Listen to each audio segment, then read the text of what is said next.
Welcome back to PlantsNotPlastic. I'm Nikita, and today I am going to give you my perspective on how to make a good vegan sandwich that is delicious, inexpensive, simple, healthy, whole foods, plant-based, low-fat, and oil-free.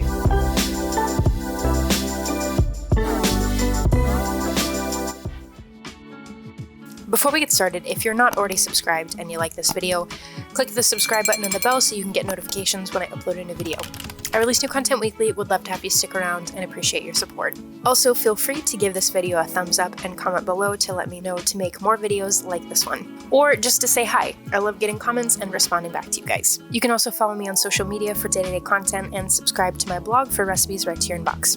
Sandwiches were actually one of the things I got really into toward the beginning of my plant-based journey. My husband and I realized how good Subway sandwiches could be made with all fresh veggies and then quickly switched that over to making them ourselves. They also travel well, and they're a great option for situations where you need to pack a lunch, so they're a perfect option for return to work or the start of the new school year. So here's everything you'll need to make this recipe. I'll also leave everything in the description box below, along with a link to the blog post with a printable recipe card. Though for a sandwich, I'm not sure you really need a nutrition label, right? I basically think of my sandwiches like putting a really good salad inside 2 pieces of bread. And that being the case, the most important components of a good sandwich is the bread and making sure that it doesn't end up soggy, but then also making sure that there's enough moisture in the sandwich so that it's not a dry, boring salad.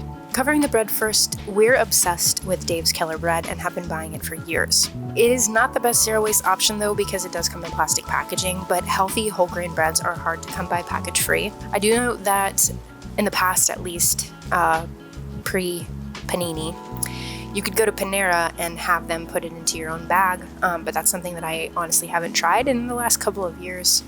If you've got suggestions though, I'm totally open to them and would love to hear, so let me know. Toasting the bread is something that I think is not just a hack, but is a necessary first step to making a good sandwich, especially if it's a traveling meal. Toasted bread is going to do a better job of holding up to your fillings for hours and staying firm and enjoyable when you crack into it for lunch.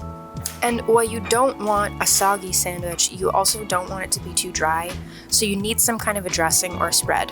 This can be straight up salad dressing, and you can check out my homemade vegan honey mustard dressing for that, but you will want to use less water so that it is a thicker dressing. You could also go with a hummus, and I've got a bunch of ideas for that on my channel as well. Or you could even do something as simple as avocado. As for your greens, I'll typically go with spinach because I'm lazy and we always have it around for salads, and I can typically get it without plastic packaging.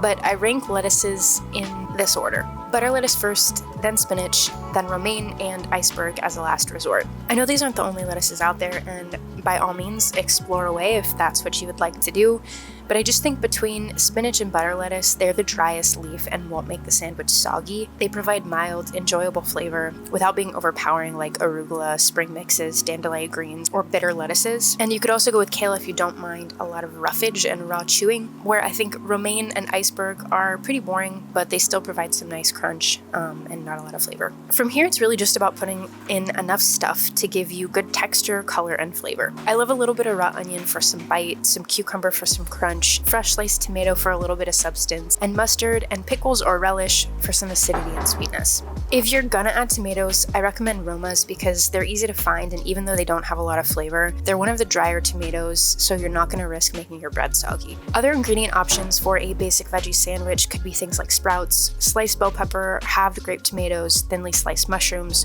or you could even whip up some simple coleslaw to throw in and give you more crunchiness and tanginess.